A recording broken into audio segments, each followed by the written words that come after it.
Hi, you guys. This is Richard Sachs. I'm your host on Lost Arts Radio. Thanks for joining us. And we've got an exciting guest today, and it's connected with my interest in education, which has, for the last, 65 years, been an intense interest of mine, and something that's affecting our whole life, and it never stops. And not just that you can take a class when you get older, but that you're getting educated every minute. You just may not be conscious of that fact, and we've got input streaming in all the time, and it affects everything in our life. So I had a couple of questions about things that are going on in the world related to that, and I thought the best person, if we could possibly get some more of his time, would be Dr. Duke Pesta, the academic director of Freedom Project Academy, and also an English professor at University of Wisconsin, author of a book called The Renaissance and the Postmodern Study in Comparative Critical Values, which I hope we'll get a chance to talk about today as well. The websites to look at, which I recommend, are fpeusa.org and freedomprojectacademy.com. So this is going to go by real fast, and welcome, Dr. Pesta. I'm really grateful that you're with us for a few minutes today. Let's get into some interesting stuff. Sounds good. Thanks for having me. Okay, so what brought this about in my mind and wanting you back right now is that I was noticing some statistics, and the vast majority, according to many sources, of people in the U.S. are doing, if they're working at all, they're doing jobs they hate. And, one of them I read was around 90%. The others are pretty close. And I want to see what you think the relationship is to that between that outcome and what they pick up in education and where the system is taking them. And then once we look at those connections, I want to see if we can get some lessons about it from some of the things you wrote in your book. And then that's going to go to a couple of other places if we get time. So that's where we'll start. So. Good. Well, yeah, I think that's right. I think that there are a lot of people, particularly millennials and younger, who have found out that they've spent a lot of time and money on a college education, and that unlike 20, 30 years ago, when a college degree guaranteed you employment and it guaranteed you a higher standard of living than a typical high school grad, that's not necessarily true anymore. So we've got a lot of young people who've invested a tremendous amount of money in education. They've been less than diligent in picking their majors. And so they end up with careers and jobs that have no relationship to what they majored in college. And most of those people are the ones, there's a new survey out that said, I just did a show on this, about millennials who are willing, the top 6 things they're willing to do to get rid of their student loan debt. That includes spending a week in prison. That the things that they're willing to do, they wish they could go back and undo that. And so I think that's exactly right. We do have a bit of a crisis here. We have a culture that keeps telling kids that unless they go to college, they're somehow failures. And then we've got a college system that exploits them and overcharges them and gets them into debt and fails to provide an education for them that they can then use for employment to pay back those loans. So it's kind of a vicious cycle. Right. The other thing besides choosing the wrong major, which I think is absolutely true, and we know of a lot of PhDs working in fast food order windows, hiding the fact that they have a PhD so they won't be rejected for being overqualified. That's going on too. But what about the fact that they get into the field that they thought they would love, working for some incredibly toxic corporation that has good benefits as long as you give up your conscience? I think that's another frequent outcome from all. Yeah, it is. I mean, I think part of the problem is that as a culture, this is a little bit broader than maybe education, but as a culture, we no longer center our kids. We used to have faith and family. We used to have patriotism. There used to be a world order.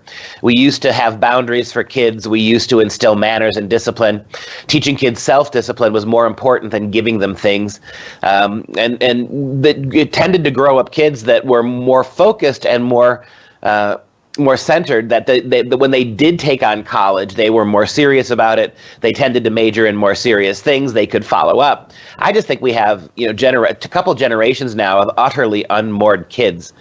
They have no boundaries and no filters. The whole world is at their fingertips with technology, yet they have absolutely no discernment in what's worth seeing and what's not. And so there's a lot of frivolity with this. And so I think I said this on the program last time you had me. In America today, a college education is really what a high school education was 34 years ago.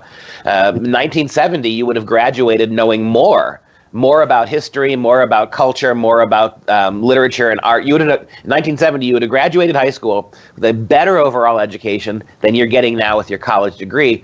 And it's just 4 more years of extended adolescence. It's 4 more years of putting off real life decisions that starts to harm them more. Yeah, I agree. I think that's pretty generous, saying that it's what a high school education used to be, because there's a lot of ways it's not up to that standard. And we talked last time about some of the tests that have been uncovered from the colonial period, from junior high and high school level, and most adults wouldn't even have a chance on that now. And as far as the training of the kids for what's worthwhile, I guess fortunately the elementary schools are stepping in now and teaching morality as well as. Well, it's not what you and I would call morality. What yeah, you're right. What happened is that the winning method of progressive nihilists, the winning method was 40, 50 years ago, they infiltrated the universities. They transformed universities into a place of radical revolutionary left-wing ideology. So they were so successful at it that it's not even that radical anymore. I mean, you look, the entire DNA of a modern university revolves around secularism, atheism, radical politics, collectivism, and globalism. Those are the 5 things. And so you walk into any classroom, even classrooms that you would think are utterly apolitical, like in the hard sciences, and all of the base assumptions of the institution of higher learning is progressivism. And so I'd like to think I suppose I could grudgingly allow it if the elementary schools were teaching kids morality, but they're not. They're teaching them social justice posturing. They're teaching them certain kinds of ideological strategies. They're brainwashing these kids. And so what worked so well for about 40 years in the universities, we sent our kids gave our kids a pretty good education, sent them off to high school, sent them off to college, and then they came back 4 years later opposed to everything we stood for. They were angry, they graduated, they were revolutionary, they didn't believe in their country anymore, they didn't believe in freedom, liberty, personal responsibility. That worked so well that they caught on 20 years ago. Let's start taking that corrosive methodology and put it in the high schools and the middle schools and the elementary schools, so that by the time the kids graduate high school, they'll be fully indoctrinated already and they're ready to go to college, and the professors won't have to do anything to really change any minds. Yeah, true. They are learning from a very young age. I think that they're oppressed, which is one of the basic tenets of Marx and Engels, I guess, that in the communist theology, but they're just a little confused about what they're oppressed by. I think they're trying to overthrow the patriarchal oppression from sciences like biology and things like that have been, telling them things that were, I don't want to get kicked off the air here, but not exactly correct. And well, you're right. They teach them victimology, right? That all these kids are victims, and they're victims of heterosexuality. They're victims of our history. They're victims of capitalism. They're victims of you name it. So everything that makes all the pillars of civilization, right? All the things that we would, whether we were conservative or liberal, all the things that we agreed collectively that were required for civilization to function, right? The ability to talk to each other, the First Amendment. Right? Strong borders. These used to be very liberal positions, actually. These things now have all been deemed sexist, racist, white supremacist, homophobic, bigoted, transphobic. And so we've taught our kids. It's funny that you bring this up. In my Shakespeare class, speaking of education, I'm teaching Shakespeare. A group of junior and senior Shakespeare students. And we're reading King Lear. Wasn't Shakespeare a white male, if I remember? He was very toxic. And believe me, I had to fight that fight too with these kids in terms of getting them to see beyond that. But we're reading King Lear, and I don't know if you've ever read it, but King Lear is it's a play that 400 years ago, Shakespeare pointed out very directly, what happens if you kick the pillars of civilization out from under people? What if love of family members, brothers and sisters, fathers and mothers? What if religion, and what if law, and everything becomes corrupt? What if you get rid of all those things? And King Lear, it happens, right? King Lear loses control of the kingdom. He goes from being a king to worse than a beggar. And one of the messages of King Lear is that when you mindlessly take away the pillars of civilization, you realize quickly that there's nothing to replace them. And so civilization becomes a jungle. And I think that's what's happening in our culture. We have taught kids to deconstruct, to bulldoze all the tenets of Western culture: faith, family, patriotism, freedom, free markets, the Constitution, the Founding Fathers. They've bulldozed them all, and they're bulldozing them in third grade now, second grade now. And the reality is that they have nothing to replace it with. And so what you're left with is a worse situation. It's kind of like the jungle, right? And I told my kids yesterday in class, all these ways of viewing books that we forced on you, feminism, Marxism, environmentalism, all these lenses we've imposed on you to erase books and to rewrite them in political ways, all of those things are themselves radical left-wing activist positions. And so they don't give you much to replace what was removed. And so that's how come you get groups like Antifa, right?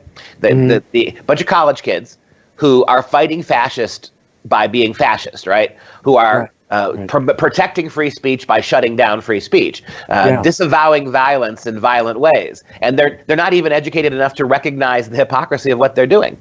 Yeah, it's amazing. Now, Doug, I know you can beep out the fact that Dr. Pesta mentioned father and mother. I don't know if that's legal anymore. but yeah, I agree. In fact, one of the pillars, you mentioned 5 pillars of, I think, the current education system you were talking about. One of them is certainly, in addition to those, would be censorship, to protect people from bad ideas, right? Like, being against free speech. You have to make sure that nobody hears anything that would intrude on that. And, with nothing to replace the beliefs that have been bulldozed, I think what replaces them is what you're against, which is pretty much everything normal. They used to be normal. I think that's right. They've mainstreamed, the things they say they don't like: repression, intolerance, censorship, silencing of other voices. That's exactly what they're doing. And it is alarming to me. It would be one thing if they were doing it fully aware of this. That would make them fascists, by the way. If they were doing this, if they were defending free speech by stifling yours, and they honestly knew what they were doing, then we could call them what they are, as fascists. But these are kids who are behaving like fascists, who haven't the vaguest idea. They call everyone else Nazis. They don't know the first thing about Nazism. When I ask them, it's stunning when we talk about when the Nazi regime comes up. These kids believe that Nazis were Christian conservative right-wingers. When you try to point out to them that the word socialism is part of what the word Nazi means, they're dumbfounded. No, you must be a Nazi to say that, even. Exactly, you bingo. For critics, everybody they don't like, everything they don't like is fascist and Nazi. When you point out that Nazis were closer to their worldview than anybody else's, then you're a Nazi for saying that too. That's right. And in fact, what that brings up is that this is not just an intellectual programming. This is an emotional programming.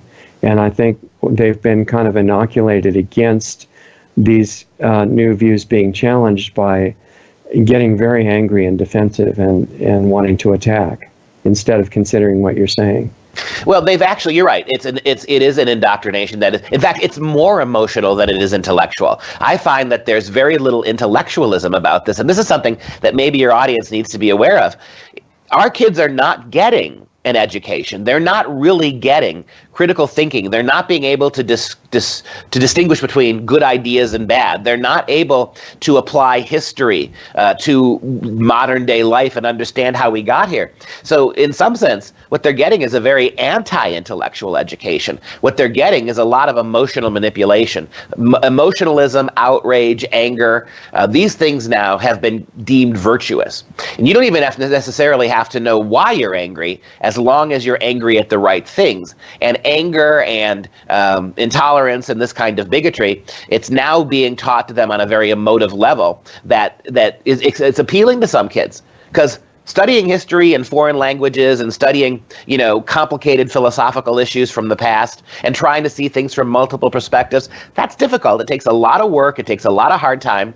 But simply getting angry at the right things is easy. They're 18 years old, for God's sake. They've got a lot of hormones and they've got a lot of rage, and all the left has done is keep ideas out of their head and make them very angry. And it seems to be working for the revolutionary paradigm for them. Yeah, unfortunately very successful. And it almost, the way you're describing it, It's being taught like a new religion. In other words, believe it or you're bad. It's not.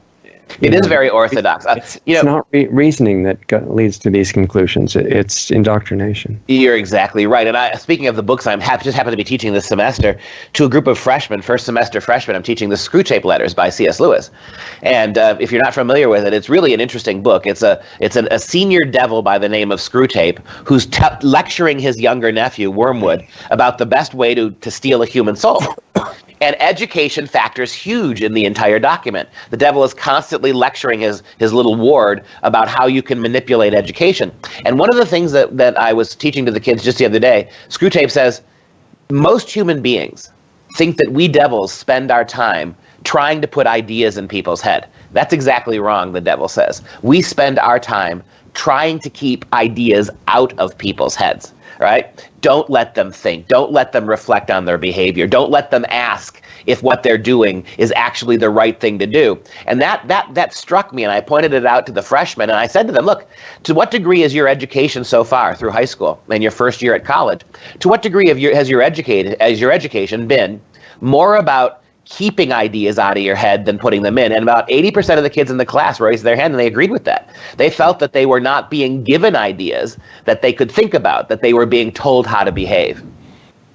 Yeah, it's emotional education, defending against the ideas so they can't come in. And, I can see the relevance of these books you're talking about, but what about the one that you wrote? What's the connection there?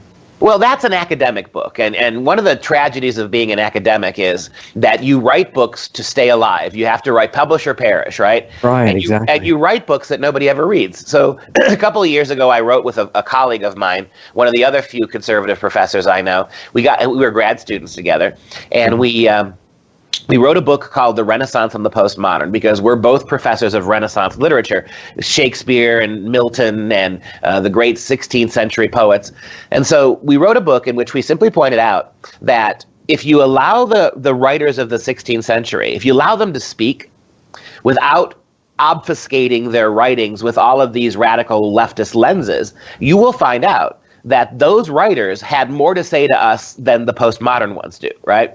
And what do you mean by postmodern? Because some people don't understand postmodern because it sounds like a contradiction. Modern being the most recent, and after that being something that hasn't happened yet. So what does the term mean? Yeah, postmodernism is basically the period of intellectual and philosophical state of the union, so to speak, of the last 40, 50 years.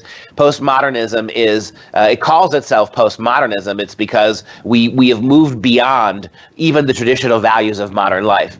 And so postmodernism is very much solipsistic, it's narcissistic, it's the idea that human beings really can't commune to each other, that we're all isolated on islands. It's the idea that there's no such thing as truth, that everything is always political, that truth and beauty are just social constructs. And that's where you get out of this philosophical worldview. And people like Derrida and Foucault, these various French theorists of the 60s and 70s who came up with many of these ideas, they've become enshrined now. And then you go back one or two generations before it. The origins of postmodernism really are socialist dialectic. All the different ways that postmoderns see the world, through Marxist lenses, feminist lenses, environmental lenses, queer lenses, all of those are rooted in Hegelian dialectic, which was passed on to Karl Marx. Marx and Nietzsche then pushed it forward, and we get to the 21st century where this kind of belief in moral relativity and the idea that history is all propaganda, the idea that politics is everything, power is everything, that's where we are in a postmodern world. And so it's very inhumane. It's very, again, it's very Marxist. When you think about it, it denies beauty, it denies truth, and it's kind of intellectual anarchy, if you will. Very good at tearing things down, but not able to build anything. And so when you think about how our kids are being taught to read in college, when they open books, and this is kind of a long answer, but when kids are given books in college, they're not allowed really to read the book in the sense that there was an author who wrote it and that the period in which it was written helps you understand what the book means. No. When we give kids books, we tell them, all right, you're going to look at this book, but you're going to look at it either from a feminist perspective, Who's being persecuted? How are men? The opening assumption is, before you even open the book, that men persecute women. So your job as a reader is not to understand Adam Smith or not to understand Paradise Lost. It's to find examples of male oppression of women in that book. Or if you're going to give them a Marxist reading, okay, we're going to give you the great poem Paradise Lost. But your job is not to study it as Milton wrote it. Your job is to find class distinctions, right? Where in Milton's world do you see the rich and the powerful lording it over the poor, right? And so even when we give kids good books, they're not reading the books. They're reading the books through these very left-wing activist models, these lenses.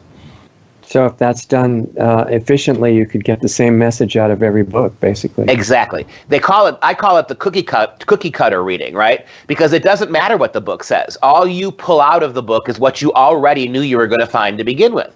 And so it's narcissistic is what it is, and it's ultimately solipsistic because it's not about learning from books or expanding your worldview in books. It's about forcing books to be everything that's not your worldview already gets cut away and discarded. This seems like it would be perfect training to get into the media so that you already know how to spin anything into the same message. Yeah, I think that's right. It is, and this is a broad philosophy of. That's why they call it postmodernism, right? It doesn't just apply to schooling, although that's where you primarily see it. But our intellectual classes, whether they're politicians or lawyers, whether they're journalists or our Hollywood elites, they're all operating under these worldviews. I give you one example: Hollywood.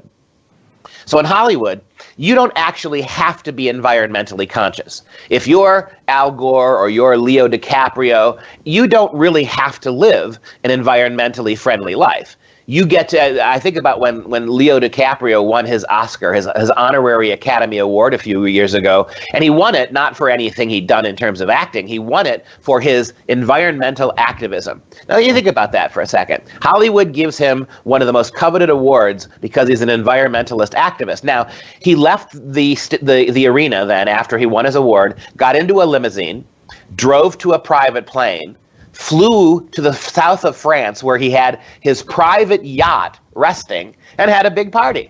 See, that's postmodernism, right? You don't have to actually change your life. If you ascribe to the right politics, if you are politically correct, if you align yourself with the correct ideology, you can lecture everybody else on their lifestyle and keep for yourself your own private and highly privileged lifestyle.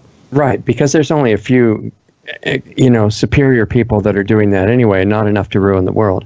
But it seems like that's connected to the phenomenon that we see all over the place of technology, which theoretically could be used, if it were designed this way, to benefit humanity, turning out to be globally suicidal.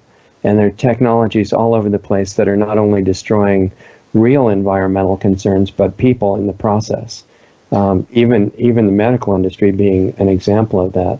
So is it the same mentality that gets into technologies and makes them self-destructive instead of seeing what they could really do?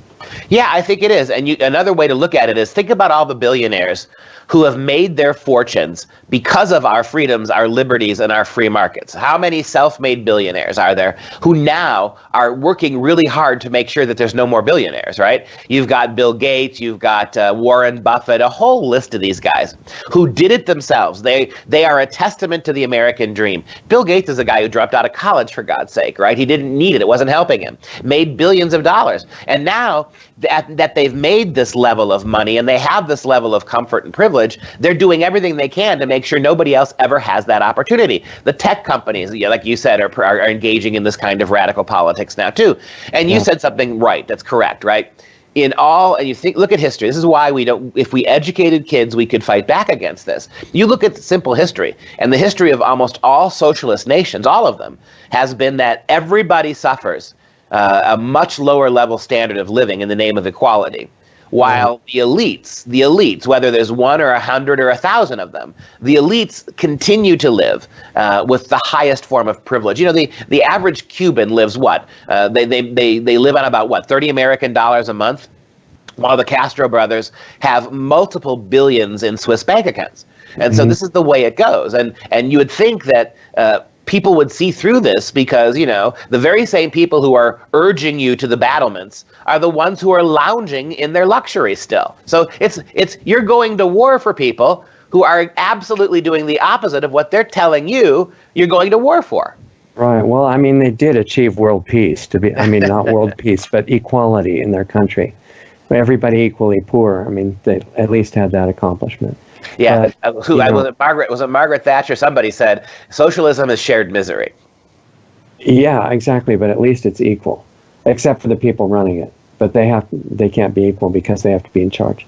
So it seems to me that looking at that, right now, the technology available is not going to be a repeat of past patterns in the sense that they've got the ability to create real world peace by exterminating life completely. You got it. The best way to love human beings is to kill them, right? I mean, that's the best we can do for them is end their. It's very demonic. It's the idea that life that because there is suffering in life, because life is not, you can't get through this world without pain. That the best thing we can do for anybody, for all of us, is just to stop us from being born. If you can't stop us from being born, then most certainly be willing to usher us out as quickly and cleanly as possible. Yeah, if you can do it at the beginning, it saves so much suffering. And I remember a bumper sticker in the 60s that was kind of ahead of its time for the mentality now, and it said, save the earth, kill yourself. Yeah, exactly. And that's not ironic anymore.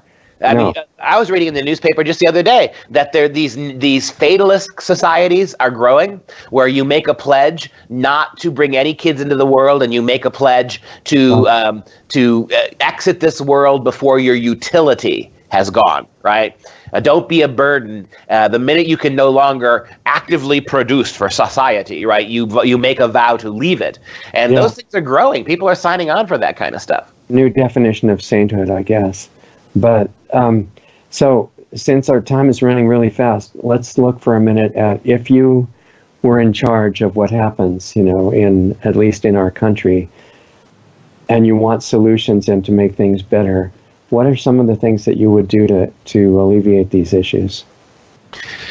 You know, it's we've got to go back to the idea that there is such, and this is going to sound so bizarre, but we've got to go back to the idea that there is indeed truth, that there is indeed such a thing as better and worse, righter and wronger, truer and falser, and that once we accept the idea that there is true and false, there is good and evil, there are better choices and there are worse choices. Once we go back to that, then you start from that premise, then education becomes about choosing, right? How do we determine better from worse? How do we, and that's where history comes in. Look at what's happened before. That's where critical thinking comes in, right?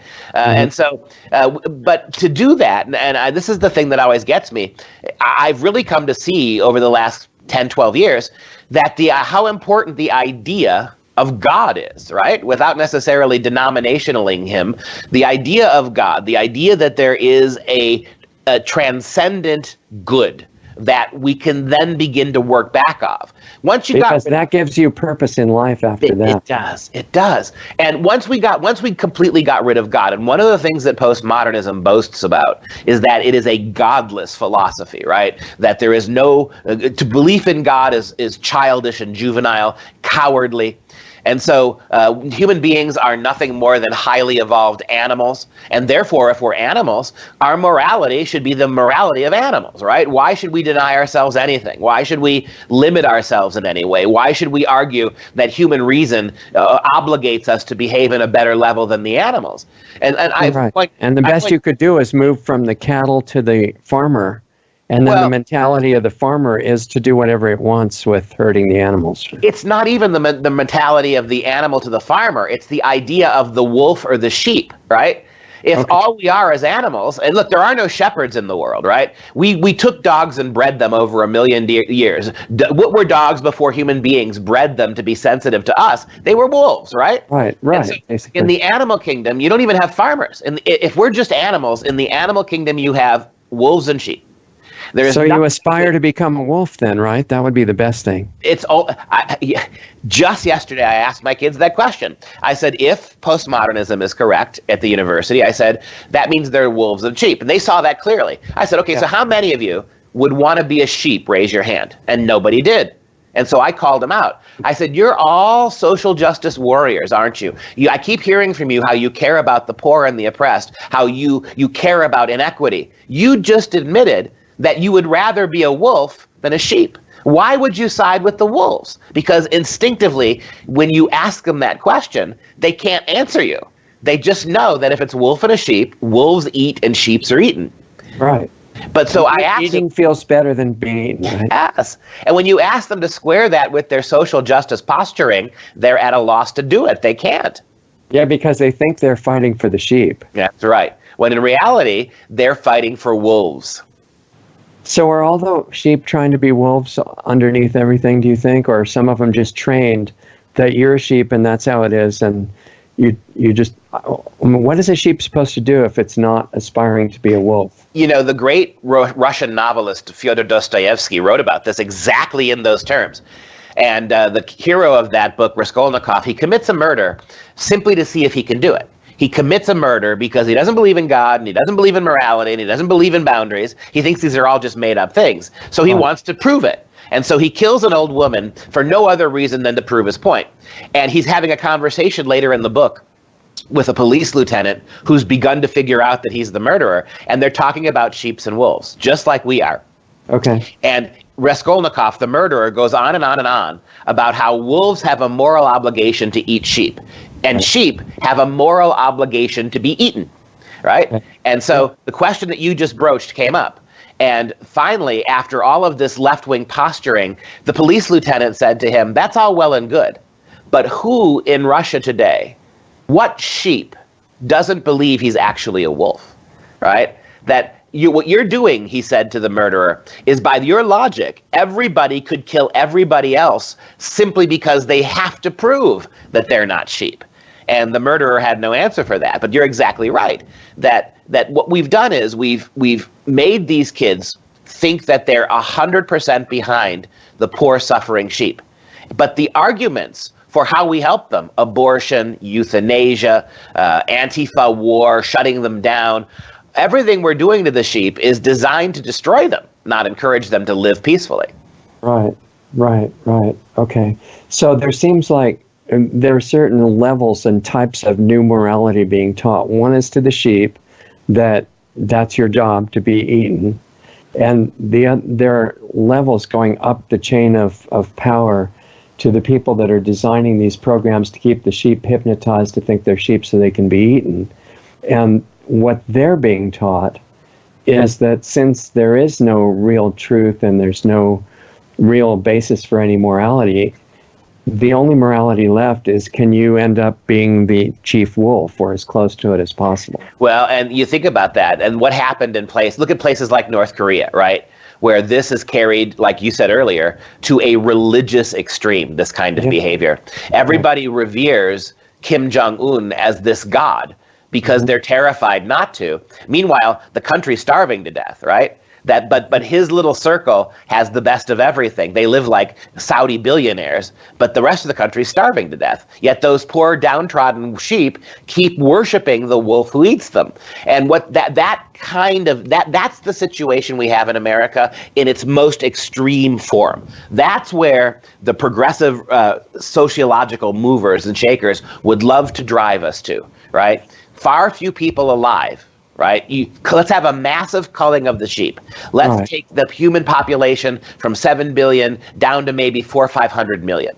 Right? And then you have Einstein's level. Yes, and then you have the overseers, right? Then you have the benighted leaders, right? Jonathan Swift in Gulliver's Travel makes fun of this idea, right? You have the Houyhnhnms who are in charge of the yokels, right? And it's exactly that. The yokels are all of us poor, benighted slobs who don't know how to feed ourselves. The Houyhnhnms are the enlightened class. Go back to Plato's Republic. This is the philosopher king, right? Who oversees the sheep and lies to them benevolently if it's in their best interest for him to do so. We've seen the idea 1,000 times over 1,000 years. It's just the newest form now is in this kind of benevolent so-called social justice posturing. So what's the morality and the motive of the people who consciously are controlling the sheep, such as the top people in the media, conventional media right now, that know that they're trying to give false information and keep the sheep from finding out what's happening? Is it because they think that, like what you just described with the culling, that they're going to be among the remnant that's left and be able to enjoy things? I think it's what we said earlier. It's because when you have kicked out the pillars of civilization and we've removed them, then it becomes a jungle. It's about power, right? And so media has power.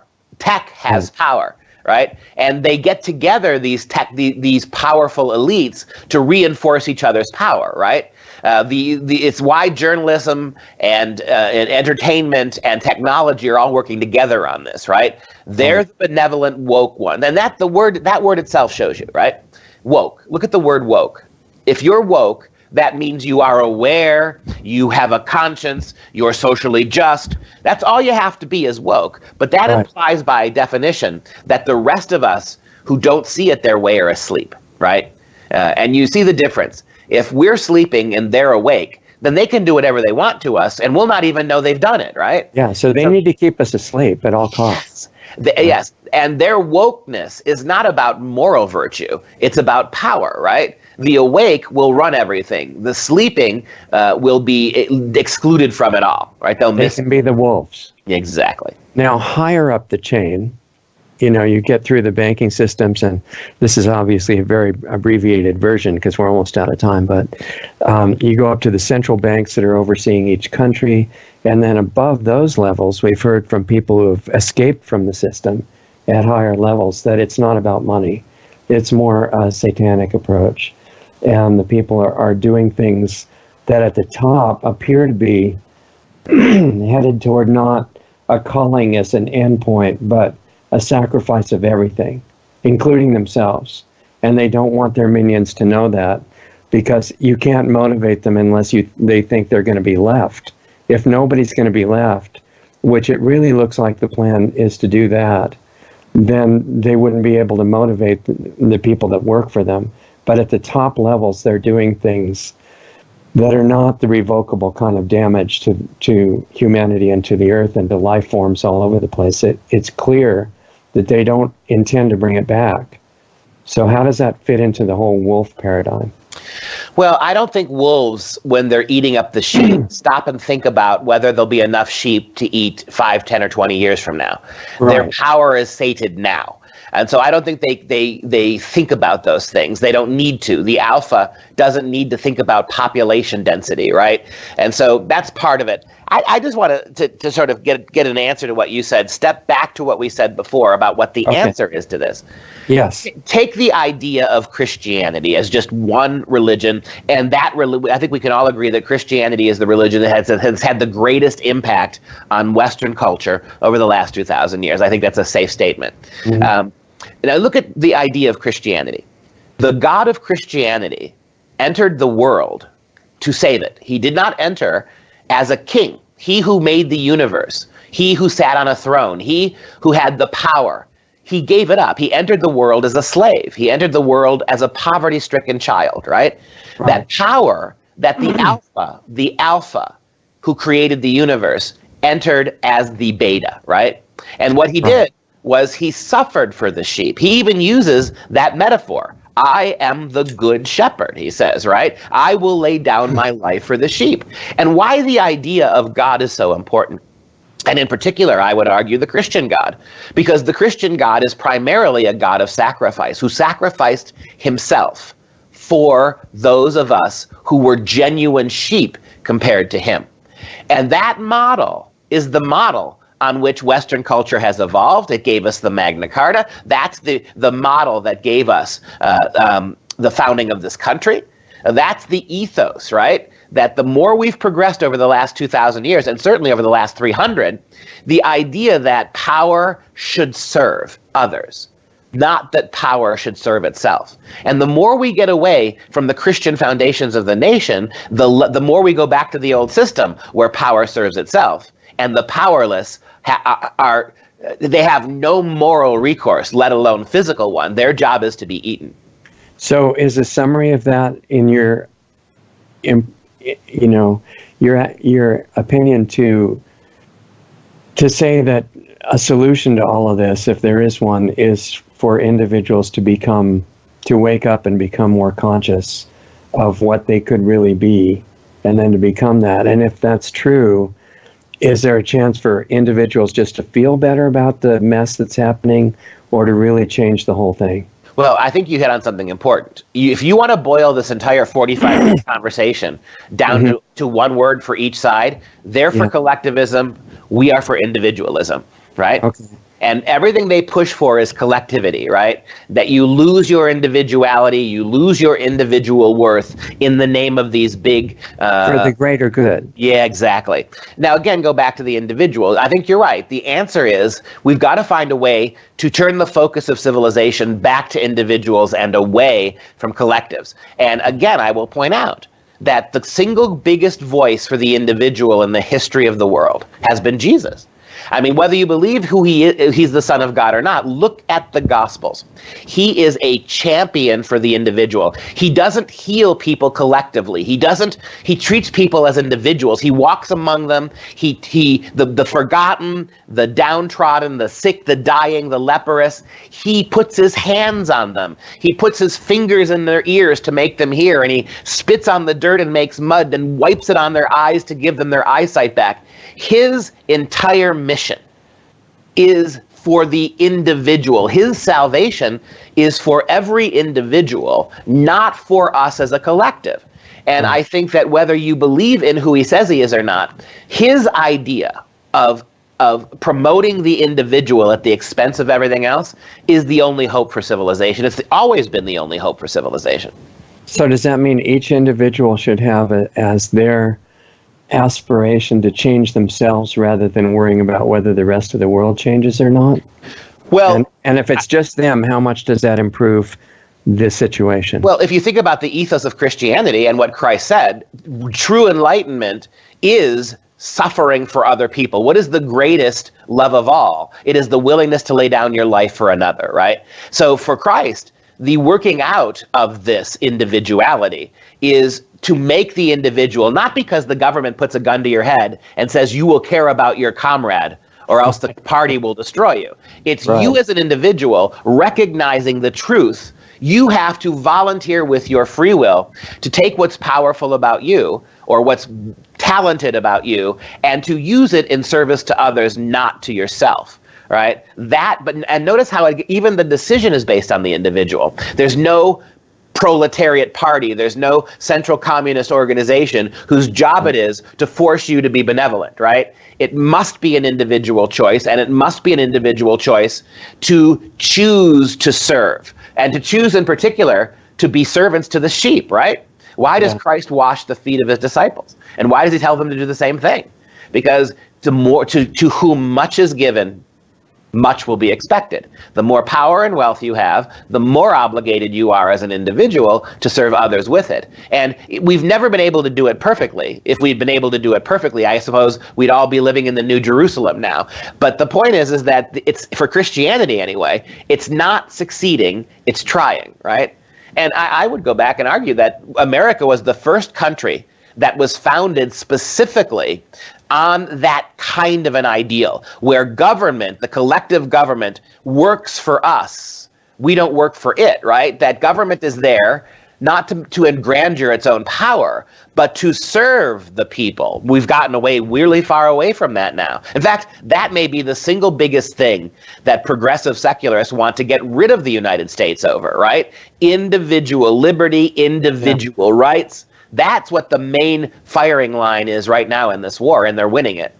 Right, exactly. So I guess as a bottom line, whatever the rest of the world does, if you transform your own life, becoming aware of those values and the ideals that you could demonstrate by how you live, do that instead of trying to attack and destroy the bad guys, right? Which is what all the Antifa type people are told to do in the name of freedom and world peace and everything like that. That sounds about right. And the sad thing is how far along this is. We're losing a war that our side doesn't even know we're fighting yet. Wow. And we have not woken up to the realization of what's happening here. You could even make the argument that this impeachment of Donald Trump, whatever you think of Trump, the fact is that the American people, have not seen a single shred of evidence for any of this. That this is being done behind closed doors, that due process is being denied, the Constitution is being overruled so that these Democrat committees can do this in secrecy and silence. And blatant lies, too. Blatant lies. And the media is not being a watchdog for this, and the internet. Who is there that's actually pointing out that the system here is what's wrong, that this entire process is a violation of everything we stand for as a country? And so those of us, anybody out there supporting Trump, they'll still vote for him. But at the highest levels of our culture, no one seems the least bit bothered that the entire system of justice has been undermined by a bogus process. Yeah, and probably whoever owns the voting machines can elect whoever they want. Increasingly so. And it's not that I'm not even sure you need voting machines anymore. You've brought enough illegal immigrants into this country and allowed them to blend into the population that it doesn't matter even more. If you let them vote, like California is already trying to do, the minute you let them vote, and how can you stop them?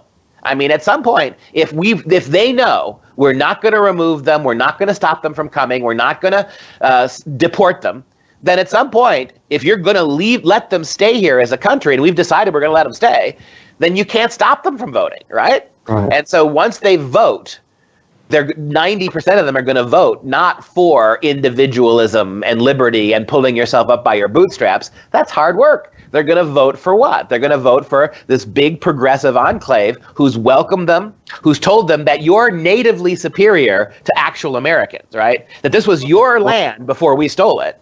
And, yeah, exactly. And that, you should be paid at the expense of actual Americans. Is that not the platform that every... Well, and the economic solution is just give everybody as much money as they want. Well, and isn't that the platform of every Democrat presidential candidate, all 27 of them, right? I think so. Open borders, right? Free everything. And who's going to pay for it? The wealthy, and that's not just billionaires, that's the American middle class. You're going to pay for this too. Everyone's going to pay for it. Well, yeah, actually only the evil, trillionaires and things will pay for it, and they won't mind at all because they'll still have enough money. But what they're saying is that the myth of having to pay for anything is part of the oppression, because really all you have to do is print the money. Well, that will run. And I know from history that that's a limited solution. And when that solution fails, chaos has come again. And they'd say, well, no problem. Just make it $1,000 minimum wage. Everybody will still be fine. It's a little lack of understanding of economics. It's a lack. If we understood economics and history, we wouldn't be in this mess. But again, what are the two things that our school systems refuse to teach our kids? Accurate history and economic reality. Yeah, exactly. It just ran out of time, I guess. How does the transformation of one's own life affect the world situation? Or does it? Is that a myth or is that true? No, I think it is. Does it even matter? I think it is true. I think it is true that these battles are won metaphysically, one person at a time, one choice at a time. We pulled ourselves out of barbarism as a race. We've pulled a human race. We've pulled ourselves out of just horrid conditions. We've at a huge cost. We've created civilization over thousands of years. We've got to recognize that it took us 1,000 years to build it. It won't fall overnight, but we've got to be stewards. We've got to be individuals who recognize the need to save the collective civilization, right? As individuals, as not part of some bigger collective movement. So it does matter. And going back to what I said before, why is the concept of God so important? Because as you said, it gives us a framework, it gives us boundaries, it gives us hope, it gives us a model. And that model, certainly in Western religion, has been the model of the individual. The American government was founded on individual liberties. These are the things that have made us rich and prosperous. We have to start doing a better job teaching our kids those things and quit apologizing for them and quit letting the public school teachers and the universities apologize and lie for what has made us civilized in the way that we have become. If we can do that, we can pull it back. But right now, the mechanism of all the schooling is not in the hands of us. It's in the hands of social utopian dreamers. And so as long as they have unfettered access to our kids, and we can't be bothered to try to fight that back, then we're going to inevitably lose. It's going to take some kind of depth of consciousness and awareness too. And I think what brings that to mind is that what you're arguing for is specifically giving up your life for the greater good. And that's exactly what the bad guys are saying you have to do. So the difference between the two is not that, because they're both saying that. It's what they mean. One of them says giving up your life for the greater good means following a tyrant. What you're saying, it means following an inner purpose, no matter what's going on the outside, right? Yeah, I think so. I think that's right. Looking inside for the truth, as opposed to conforming to some abstract truth of the collective, is what keeps you human. It allows you to keep your identity.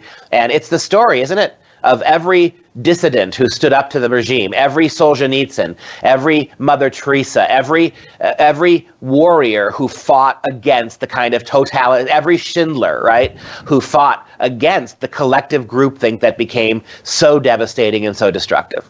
Yeah, and they were actually doing it for the collective. That's right. Just not from the same point of view. Well, and what they all had in common, they were doing it out of religious motivation, right? Out of the divine, out of an emphasis of the idea that sacrificing self for others is a greater thing than sacrificing somebody weaker than you for your own advancement. Yeah, and you have some potential inside you that's not just a piece of meat to be eaten as a sheep. Or fangs to eat sheep. Yeah, exactly. That's not the highest thing to aspire to. Right. No, in fact, that's the lowest thing. That's the jungle, right? Yeah, and eventually all the wolves die in that philosophy anyway. And they all do, and because there aren't enough sheep. There are too many wolves and not enough sheep. And that's exactly what happens, right? They have to eat each other then, I guess. Exactly. They become cannibalistic. Once you've eaten all the sheep, you've got no one left to eat, so you see what happens then. Yeah, interesting. So, and what would be really nice, I think, is since there's a very tiny group, from what I've seen, at the very top of this whole structure that's behind the scenes and not ever talked about or known who they are, the hearts of those people need to be changed in order to change the whole wave of the system on Earth. And I think that could be done by anybody, if you become totally a vessel for what's supposed to flow through you, right? Yeah, I think that's right. And so, it's amazing how sophisticated we are in terms of technology. We can go to the moon, we can fly across continents, but at the core, these are all just simple battles between good and evil, aren't they? There's good and there's evil. It's amazing how postmodern culture has tried to pretend that those words don't mean anything. But when you scratch the surface of all of these events, you really do. You see that which is evil, that which is selfish, that which is exploitative, and you see that which is good. That which is self-sacrificial, that which is other-directed. And however you try to mask this through all of this cultural dialectic, the fact is that those things are still the poles at which we have to make our choices. We have to choose one or the other.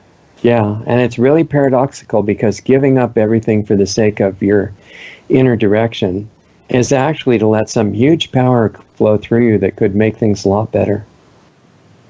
I agree. Thanks for letting me hold you over. I appreciate it. And hopefully I haven't taken too much of your schedule. No, thank you guys very much. And I'm sure we'll talk again soon down the road. I hope so. Have a good rest of the day. Okay. See ya. Okay, so there goes Dr. Duke Pesta from Freedom Project Academy and author of the books that we talked about, the book that we talked about, the websites, fpeusa.org, freedomprojectacademy.com, and that's an alternative to the conventional, I think it's K through 12 education that kids are getting in America right now, which have a few issues, as you've known about, and really inspiring guy to get to talk to. And what I had hoped to do, and I hope that we accomplished to some degree in a really short discussion with the available time that he had for us, is the idea that, some pretty serious things are going on in the world right now, and People are being educated to self-destruct and to be completely insane and think that they're fighting for good and destroying bad things, and they're actually demonstrating and being examples of the worst kind of behavior and total lack of ethics and morality that you can imagine. And many of them think that it's right, and they're just they're not thinking about it. They're taking it, like Dr. Pesta and I were commenting, that it's a new religion of the opposite of anything moral, and getting rid of what was known in the past to be true, that what's true doesn't matter anymore. It's how much you can dominate and destroy other people, and do it in the name of saving the earth. And they've actually accomplished it to the point of millions of people thinking that that's how you save the earth, is to destroy humanity, get rid of individual freedoms. As he pointed out, certainly get rid of America, because it was, even though it wasn't perfect in implementing them, it was founded on certain ideals that were all based around the government being only there to protect the rights of the individual from foreign invasion and internal insurrection, they called it, which is happening all over the place now. I don't think they foresaw that all the positions of power in that structure that was supposed to protect freedom would be taken over by people who were the wolves that Dr. Pesta was talking about. That's the situation that we're trying to deal with now, and I think that's why they're trying to keep us unconscious of who we are at all costs. And like he talked about, the importance of knowing that there's a higher power that you could call God or whatever your belief wants to call it. If there's no if there's no higher power and nothing really true, then all that's left is whoever gets the most power. And you can see that happening in the struggle of the people within the power structure against each other to see who can do the most damage to raise themselves up. And in the end, as he ended up saying, Dr. Pesta, all the wolves have nobody else to eat except each other, and it doesn't work out very well for them, which is really the plan of the people at the higher levels that don't even tell their chief wolves that they're all going to be sacrificed in the end. But that's the plan. So the people within the power structure that are all wrapped up in that, there have been some that realized, wait a minute, this might not be a really good idea to keep doing this and go toward total destruction, because we were told as aspiring rulers that we're going to be in the privileged class, we'll have all these slaves or at least robots to rule over, and that we'll get to enjoy the planet as our playground. But wait a minute, if we're destroying the planet, in other words, the real environmental issues, wiping out the life support system of life on Earth, that might not be a really good way to do it, because we depend on those things and we're not going to survive it. And they start realizing that the plan that their ultimate rulers are putting into place is not just a reduction of the number of people here to save the Earth. It's a sacrifice of all life on the planet. It's what evil would naturally do. It wants pain and destruction and suffering for its own sake, thinking that it's going to merge into something higher in cyberspace in the future. It sounds totally ridiculous, I know, but that's clearly, by logic, the only thing that could be happening right now, which is not going to have the result that the rulers think it will, but it's making a big mess for us in the meantime, and for them. They don't even realize it, that they're suffering from the same programming that we are, not realizing who they actually are and who we are, and the same ultimate power that could be flowing through all of us for harmony and based on love and making things okay, capable of healing even now what's going on. And I still think it's not necessarily too late to do that. And a nice thing that Dr. Pesta pointed out is you don't have to get a million other people to agree to do this with you. It comes down to what you do, looking at your own life, changing the things that need to be changed in it, getting back in harmony with real laws of nature, with the source of where you came from, and living according to that, rather than just memorizing your programming and doing things that don't make any sense at all and hurt you and everybody else in the process. Because once you understand how the laws of nature work, it's not possible to intentionally hurt anybody else without hurting yourself at the same time. And I think that's what even the really brilliant rulers in power positions now have not been smart enough to realize so far. You can't destroy a planet, destroy a civilization, enslave people, and destroy species on the earth right and left without destroying yourself at the same time. They think they're above that law, but they're actually not. And if you're listening to us and you're in one of those positions, even at the lower levels, you might want to rethink that or think about it for the first time, because what you do to anybody is what you do to yourself, and what you do for anybody is what you do for yourself too. So if you want to really help yourself the most you could possibly do that, you give your whole life to help everybody else. And it's like in the scripture that Dr. Pesta was talking about was the quote, "Whatever someone does to anybody else, even the smallest other person or being, they're actually doing to me, because there's one being behind all of this play." And once you realize that, it changes everything that you do and how you feel, and you don't want to hurt anybody anymore, even if you're in a power position. There are things you can do from within that position that will make a difference for everybody for the better. So something to think about. And this is shorter than some of our shows, but I think he put a lot of really important content into it that I wanted to be relevant to the issues that everybody faces when they wake up every day. How to use that day, and how to do it in a way that, without even saying a word to anybody else or writing down a word or trying to convince anybody of anything, you're going to affect other people by who you are and the fact that you're trying to be true to that. So I thought it was great that he shared that with us. Just in case you can't find us at some time in the near future on any of these platforms, in case we say too much that you're not supposed to say, remember to go to lostartsradio.com, our main website. Get on the mailing list there so we don't lose touch with you completely. Might be able to send you embedded videos or something, even if you can't find us on the major platforms. And also our channel on brighteon.com, which is spelled BRIGHTEON, like bright eon, bright age. And our channel is brighteon.com/channel/Lost Arts Radio. Also, if you want a supportive environment to work on some of these things as far as life transformation goes, physically, mentally, spiritually, all these levels together, we're already working on that with people who care about these things in a private platform, excuse me, called planetaryhealingclub.com. We meet there live every week, ongoing. Doesn't matter what your nationality or race or religion or sex or social status is or anything.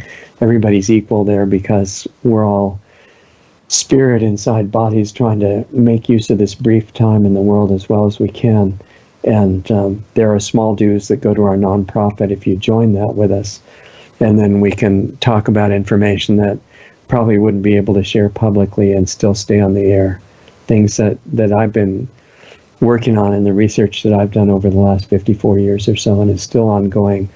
I'd like to be able to share that with you. If you get in the club, we can talk about it directly, any aspect that you want. No medical advice or anything forbidden like that. I'm not a medical doctor, but it's still at the moment legal to share ancient information updated to how you can use it in the present world to totally transform your life experience. And if you're having any interest in that, you're invited to join us personally every week, and I'll see you there in person.